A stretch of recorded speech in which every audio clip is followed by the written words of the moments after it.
হ্যাঁ এককালে ওই দোকানে করিয়ে ভিজিয়ে দেওয়ার সময় একেবারে মানে জল করিয়ে দেবো হবে ওই খৈর। হ্যাঁ খৈরের পানি একেবারে জল করিয়ে 5-6 দিন পচাইয়া হ্যাঁ জল করিয়ে দিতে হবে মানুষ দিতে হবে।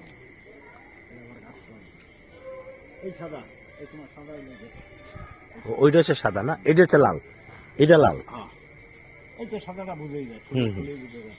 এইটা সাদা আর এই পিলার আছে একটা, এই দুটো গাছ হচ্ছে সাদা। এই এই যে আমার গতবার এই ফলটা হচ্ছে 520 গ্রাম।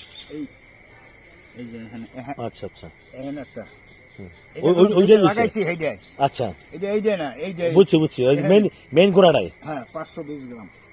অর্থাৎ অনেক ওয়েট হয়েছে। পিলার একটা হয়েছে 820 গ্রাম। এইটাতে একসঙ্গে 3 রয়েছে, 820 গ্রাম হয়েছে। এইটা এক জায়গায় দিয়ে 3 রয়েছে। 3টা পর্যন্ত টিকে, 3টা পর্যন্ত টিকে, 3টা পর্যন্ত টিকলে বড় হয়। আর বেশি যদি তাহলে খিচে যায়। খিচে যায়।